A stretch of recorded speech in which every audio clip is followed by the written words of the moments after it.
Thank you, thank you. What I wanted to talk about were these kind of three things. So, how is the world of work changing and why? And what does that mean for where we live and how we live? And then I've just got a few things at the end, sort of prompts about, well, what can we do about it? What should we be doing about it? But thank you so much for having me and letting me share with this and share the day with you as well, because I'm really looking forward to the hack in the afternoon as well. So, but first things first, instead of me talking, I'd just like you to grab a pen and a piece of paper, and we're going to do a little exercise. So what I want you to do is just to draw the person next to you, and you've got 30 seconds.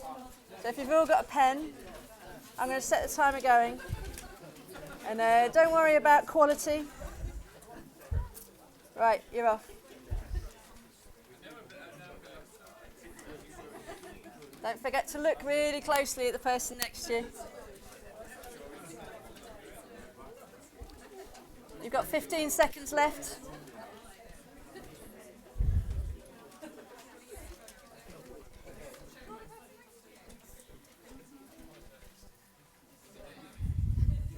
Five seconds. Diddly, diddly, diddly, dip. So stop, please. So hold up the drawings. I want to see.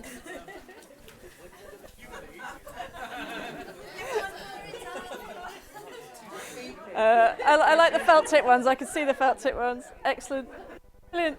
Thank you. And so, if nothing else, you can now have a good laugh about it and have a chat with the people next to you when you're in the breaks. But one of the things that I find is that we can fear the judgment of others, and it can stop us from having good ideas. And so we can fear sharing the good ideas that we have. And so the idea is that we must trust each other and create an environment in which it's free or easier to take risks.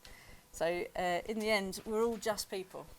And everyone's constructs around fancy job titles or what you've got or what you haven't got or where you come from or anything, all of that just gets in the way, and we are just people. So the more that we can trust each other, the more we can connect with each other, then the happier and safer we feel, and the world's a better place. And it really just comes down to us empathising with each other. So that's the kind of starting bit. So I want you to hold that thought. But has anyone come across this acronym before? Excellent, so I get to introduce you to it. So this is VUCA, and it stands for Volatile, Uncertain, Complex and Ambiguous. And it's an acronym that came from the US military, and particularly after the end of the Cold War, when they realised that actually the kind of engagements that they were coming up against didn't really fit into their standard rules of engagement. And then that only got amplified as soon as 9/11 happened, and they realised that there was a whole different way of waging war that was kind of coming upon them. And actually the acronym lands quite well in the business environment, so it's being kind of adopted in business conversations as well. And if we think about the kind of business conditions that so many of us find ourselves in, actually this is quite apt. And you've only got to kind of look at the high street or look at the papers or anything like that to see what impact that's having on some of the biggest organisations that we have around us. So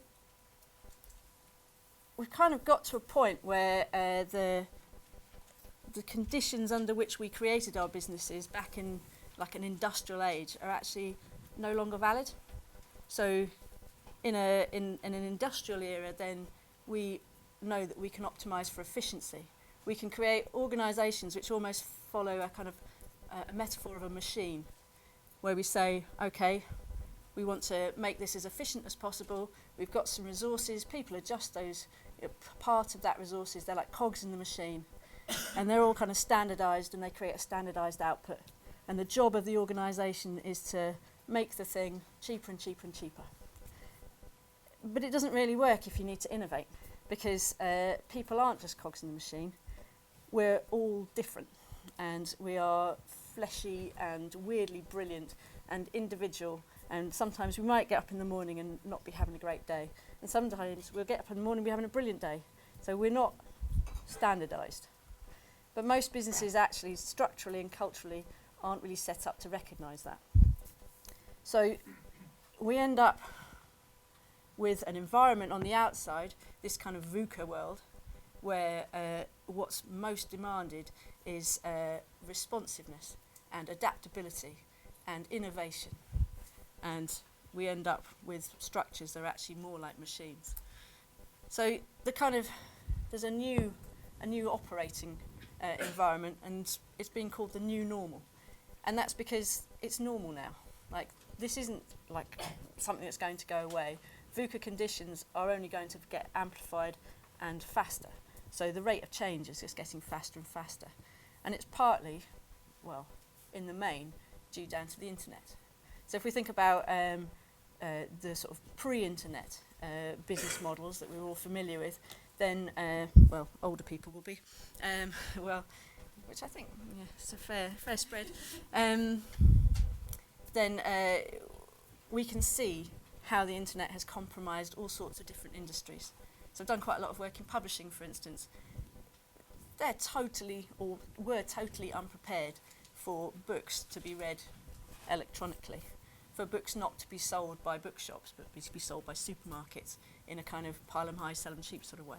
So they're massively disrupted. And there are so many other industries that are being disrupted as well. Some of them we haven't seen yet. So we could say that the music industry has been disrupted and is kind of coming out of it, in that they found their new normal. But what about power companies? What about banks? What happens when actually we don't need a credit card because it's all on our phones? So it's kind of everything is changing and being changed by new technology and the behaviours that go around that. We've got new sort of agile competition coming up. Small formed teams using technology to connect and create new IP that we didn't know about before. And they might have more flexible and distributed workforces who are more engaged in what they do because they believe in it more. And we've also got new ethos coming off the back of kind of internet culture, or certainly the social web. So based on community and trust and hyperconnectivity. And if we think about open source software and crowdfunding, these are all new things that we didn't have to deal with before. And so this is the condition of the new normal. And it's having a really massive impact on some of the bigger companies that we thought were unassailable. So this is a graph, it's pretty and all that sort of stuff, but it's from a research company called Insight. And what they've determined is that actually the length of time that a company stays on this S&P 500 index in the States has actually reduced down from an average of 60 years to an average of 20, and it's continuing. So there's a prediction that that will continue to happen. So actually maybe companies won't be as long-lived as they used to be. Be interesting to know how long Google will last, how long Amazon will last. So the kind of structures that we created to create those big successful companies of the past were based on hierarchy. But we know that hierarchy kind of fails in the digital age because, not because it's bad or wrong, although I might have some thoughts about that, but it is slow and the world around us has become really fast. So the bigger companies are learning that they need to actually become more networked, to be more nimble in recognition of actually the competition that they're facing is more nimble. And the ones that will survive are the ones that can actually behave more like a network. I think it was really interesting what Tom was saying, is what would it be like if businesses were more like a good for nothing? So if you came into work and this is self-forming teams, hanging around with the people you're around, the ideas that you're interested in, making things, not talking about it, maybe having fewer meetings, and actually building things by the end of the day. What would work be like? And there are some businesses that are actually doing that. So I don't know who uses Spotify, for instance, but Spotify is built on self-organising teams. And there's a software company called Valve who have the Steam platform, which I can see some of the younger people nodding at. And they're massively successful. And they're built on a structure that is actually more or less structured than anything we've seen before. So part of that is recognising that we're all nodes in the network, that each person is an individual, and that we are all kind of messily, crazily different. We're emotional, for instance. There aren't many business environments that actually let you be emotional, but you are. So you try and hide it, and then you get spiky meetings, and there's kind of weird feedback, and what is that? You leave the room feeling crap about yourself, and so you don't do best work because you're busy thinking, like, what were they trying to say? It's kind of, actually, if we could just all be more human and strip off this mask of professionalism, whatever that is, then we could probably connect better as humans, and then we'll get more done, like the Swarm does, or the Good for Nothing team. So if you can actually let people be people and encourage them to be people and recognise them for being people, then you'll get much more likelihood, a higher likelihood, of people engaging properly with the work that they're doing, fully. So at the moment, it's kind of like we pay for people's hands and they come and do stuff. But we're missing out on their hearts, on the fact that when they believe in something that they're doing, they work much harder for it. And also their best ideas. If they're feeling competitive, do they give their best ideas? Maybe if they're thinking like, no, that's mine, I'll take it away with me to do something else with it, then why should they contribute it to your organisation? I was at a conference a little while ago, and there was a guy there from Siemens, massive engineering firm, going through a huge transformation. One of the things they recognised was that, they were talking about a plant in Germany, is that most of their workers were actually, or a very high percentage of them, were actually involved in building their own homes.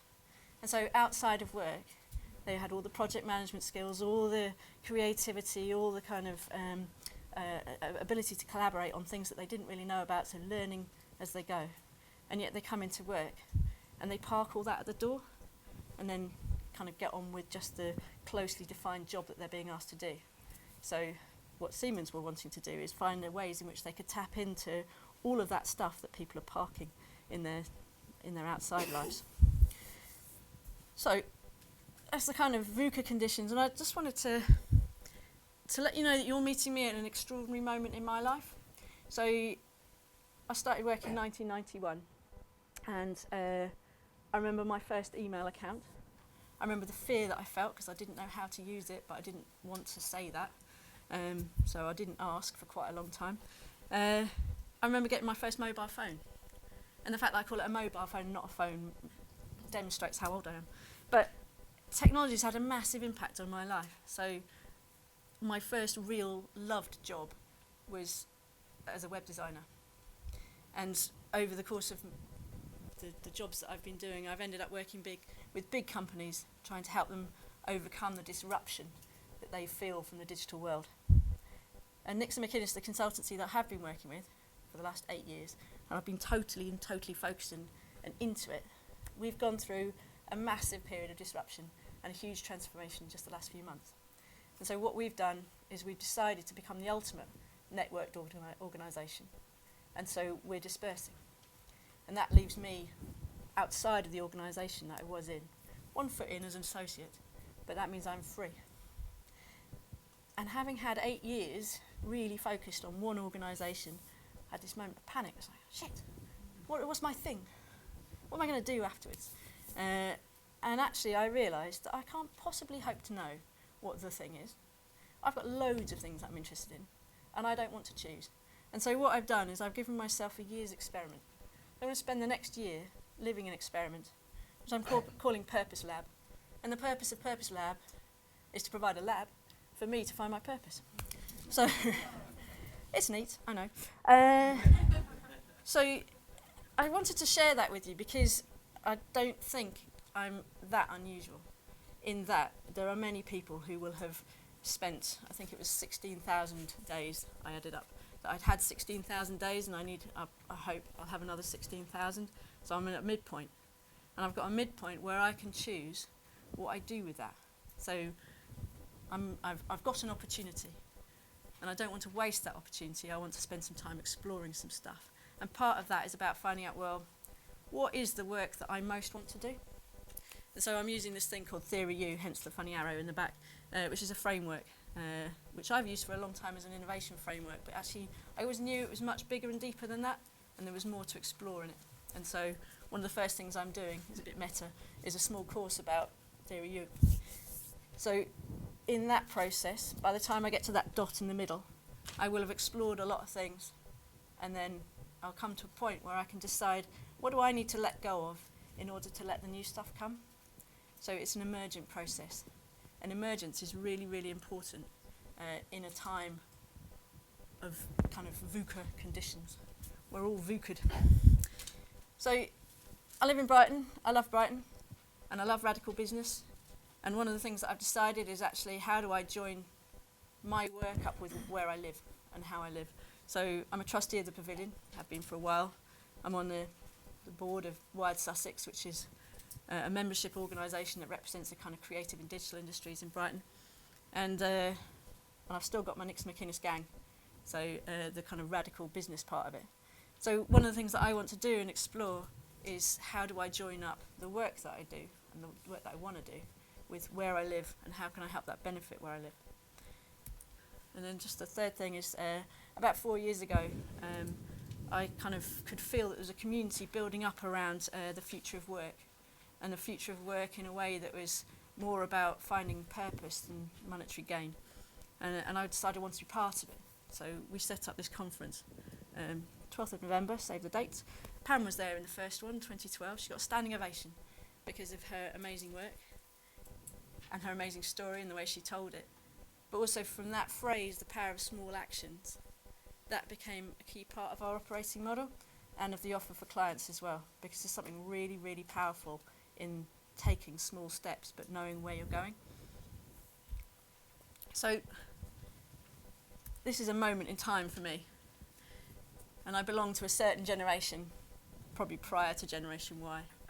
And most of the workplaces that we're all familiar with are actually already struggling to accommodate Generation Y. And it's partly because there's a shift away from the feeling that actually work is just to get us money and we can make ourselves happy by buying things.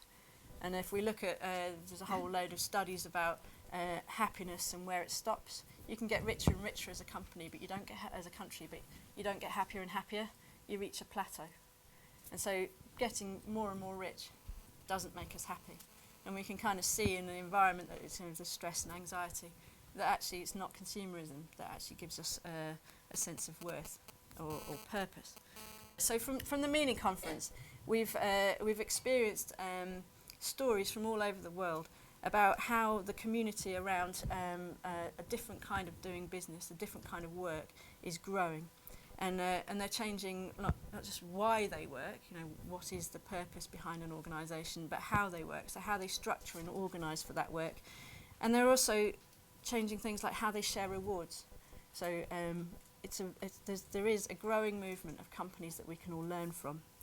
And part of that is to do with the generational shift. So the fact that there are a generation of people who are more interested in meaning and purpose in their work than they are in profit or their own personal rewards. Not to say that that's not important, but it isn't the thing, isn't the driving force. These people are more likely to start their own businesses, less likely to enjoy working in a typical hierarchy or bureaucracy, and so they're much more freedom-led. And that's part of the reason why there's more and more sort of unusual businesses starting. But most of the big old companies that I've been working with over the last few years actually struggle to accommodate them, which makes me interested in what are we going to do about Generation Z. So these are the kind of people who are born from 1994. And I don't know, who's got teenagers in the room? Yeah, so you'll recognise them. Yay! You are Zers.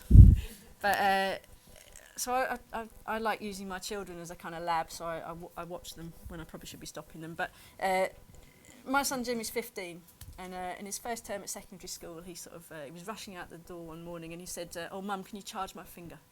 I was like, "What do you mean?" "I don't know what you mean." And it turns out that his school uses biometric data instead of lunch money. So he scans his fingerprint and he pays for his lunch. And what he needed me to do was top up his online account that takes it from. So he's growing up in a world where you don't need money. And why would he have a plastic card to do anything when he's got a finger or an eye or whatever? What does that mean for the workplace he's going to join? There's another occasion, I walked into the dining room and he's sat there, he's got my laptop in front of him, he's playing Minecraft. Does everyone know Minecraft, yeah? And he's got his dad's laptop next to him and he's set up a Minecraft server and he's got a tablet next to him and he's Skyping the guys that he's playing Minecraft with. And it's like some like little control centre on the dining room table. And I said, how do you know how to set up a Minecraft server? And he said, it was on YouTube. And so why do schools have to teach them in the way that they do if actually all the factual stuff they just find on YouTube? What does that mean for the future of education? Why are they learning in the way that they are at school when it's so bloody out of date? And you look at a classroom now, a photo of a classroom, it looks exactly the same as the classrooms I was in. And yet the world's totally different. So what's up with that? And then there's another story as well about Minecraft. Minecraft's really, really interesting. But there was a woman I was talking to. She said that her son was involved in building something for a competition. They had a sort of small group of friends, and they were building something for this competition. They were running out of time, and they couldn't get it done in time. And so they wanted to work overnight, and their parents said no. that's not healthy. It's not sensible. So instead, they found a group of boys who are based in the States, and they did it across the time zones. So cross-time zone collaboration through Minecraft. How many of us do that at work? Like, not necessarily through Minecraft, but even just collaborating using digital tools across time zones, organising it ourselves, finding people we don't know, but we just have a common goal. And then my daughter, she's incredibly social. She's 13, chat, all that. But she's doing it all through Snapchat. And so little micro messages, image-based, typing little stories on it, editing it on the fly, FaceTime on continuously. So they're all in the same room together, but virtually. I don't know how big a deal it is in your companies about video conferencing, but it's not the same as someone in their bedroom just chatting. And they are a different ballgame. And yet our workforces can't even cope with the generation before them. So it's interesting to me. There are things to learn from, or companies to learn from. I like using Gore because it's been around for a long time. Most of us have worn or probably are wearing some kind of Gore-Tex, and they're really, really well known as innovators. So as a company, they're really interesting. When it was started by, I can't remember his name, Bob Gore or something like that, he decided that he wanted it to be a company on a human scale. And so they have a kind of a rule that no particular division can get past 200 people. The ideal number is actually 150, which is Dunbar's number, I don't know if anyone's familiar with that. But it's the number of sort of social connections that you can hold in your head. So how many names you could remember, or people you could be familiar with as you walk through a workplace. And so when they get to 200, they split it. Never mind the fact it costs more to have people based in blah. They get a massive benefit from the fact that people know each other. And so there's a social cohesion in having a kind of more human-sized group. And 150 is a really interesting number, because if you even look back at the Doomsday, it was like the standard number of families that are in a village, and it's a number that is kind of almost baked into us, physically probably, the size of our brains or something. What they do is they kind of organise on with self-managed teams. They don't have a management layer. There's no job titles. There are no managers. Managers are self-selected by the kind of followership they can get. So if you call a meeting and no one goes, then you're not a leader. And and it goes right to the top as well. So their current CEO didn't put herself forward for the job she was selected. Apparently it was a surprise that she got it. She to herself, she didn't know that she was going to be selected. So they follow it through. And there's some particular ways in which they can follow it through, because they have really strong values. So they kind of know the rules of the game. This is how we're expected to behave in this place. And they have almost like a relentless focus on getting stuff done and making things. So again, there's some good for nothingness coming up, I think, as well. Although they don't do it for nothing, they're incredibly successful. So they're an organisation that you could call a responsive organisation.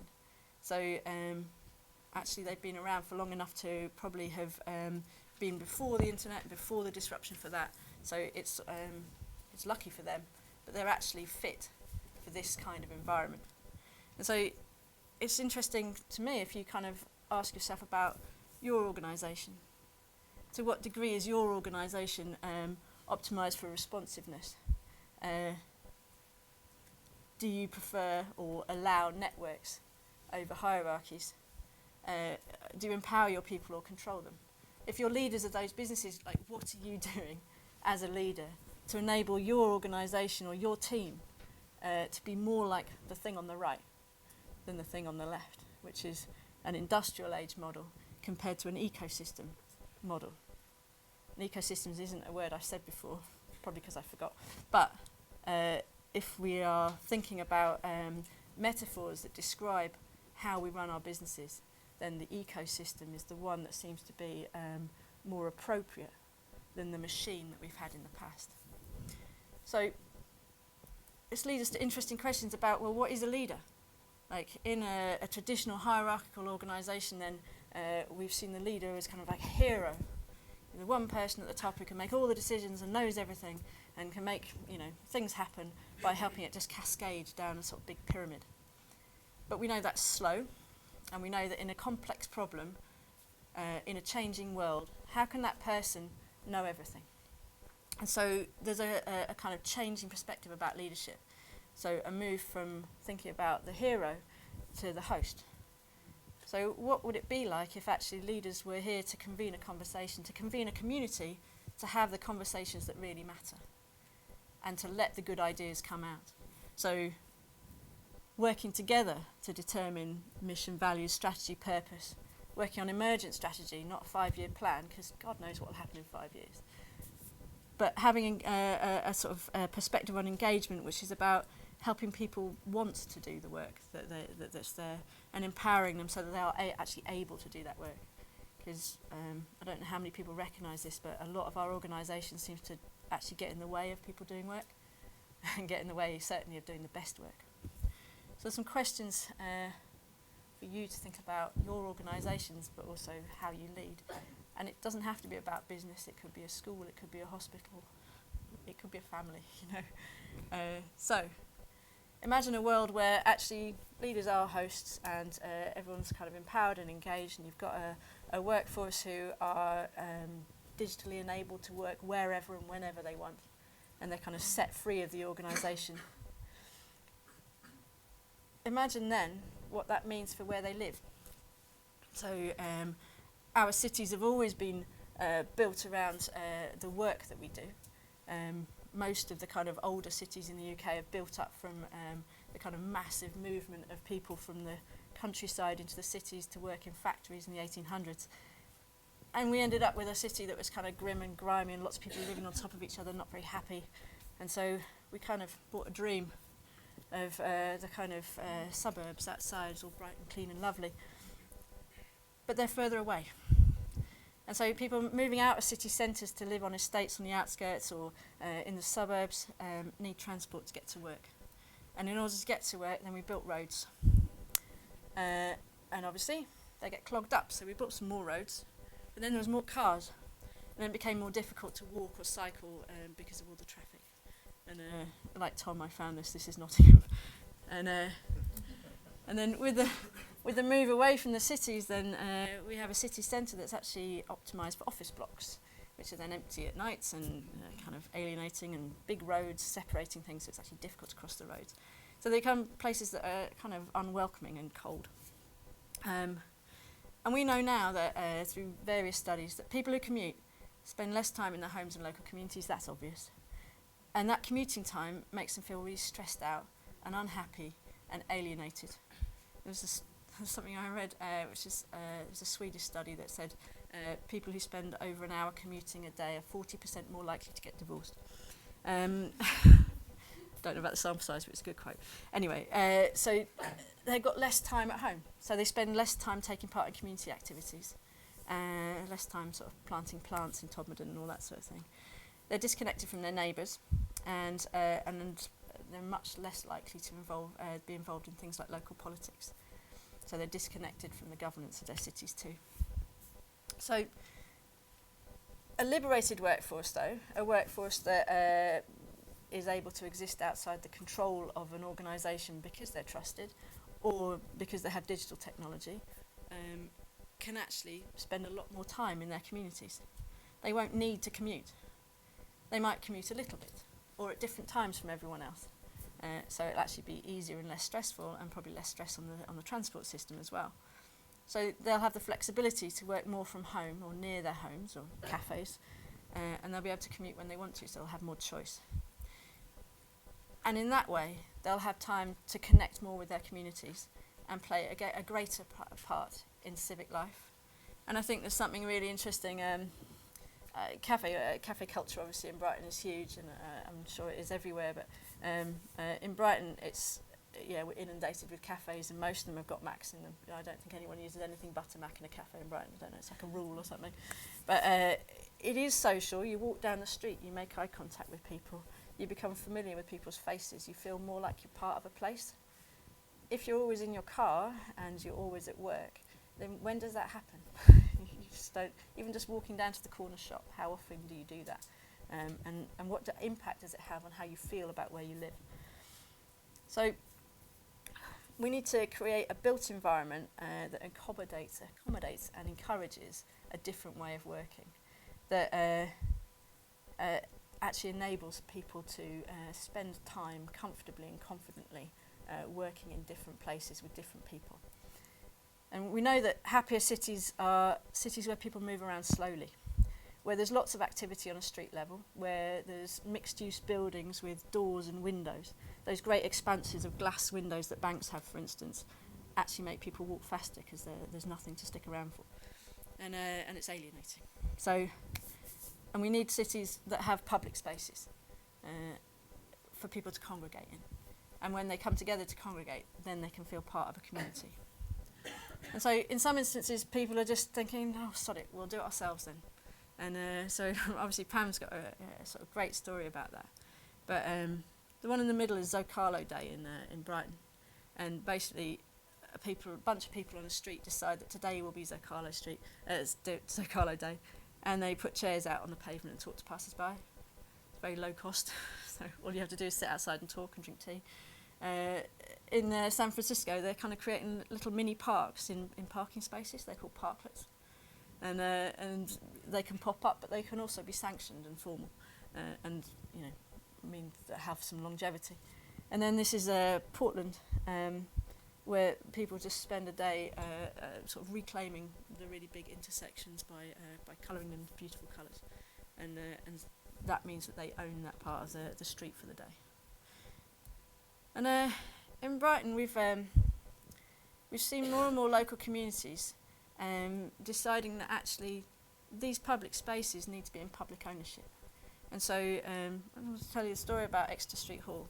So Exeter Street Hall is it's an old church hall. You can see it's kind of classic.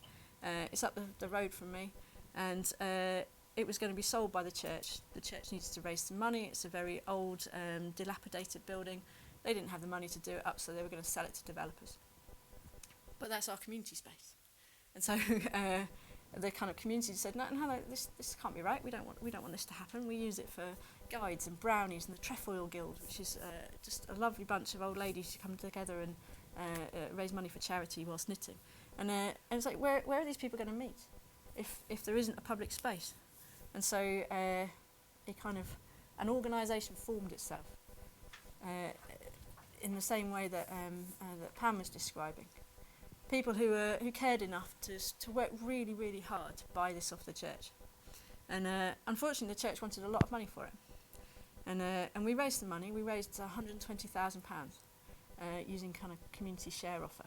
Set up a community interest company and did the share offer, but we couldn't get to the £200,000 that the church said they wanted in the timescale that they wanted it by. And we were stuck. But luckily, the meeting conference actually was a really good convening point. So my husband had come along as a +1, and he was on the kind of core group for Exeter Street Hall. And he met a guy at the meeting conference who's a professional mediator. And so he offered his time. He helped mediate between the core group and the church, and they came to an agreement that everyone was able to live by. And it wouldn't have happened without the help of someone who knew how to do this stuff, who could get past the kind of anger and the kind of oppositional points of view. So now it's fully in public ownership, so it's owned by the community, for the community, in perpetuity.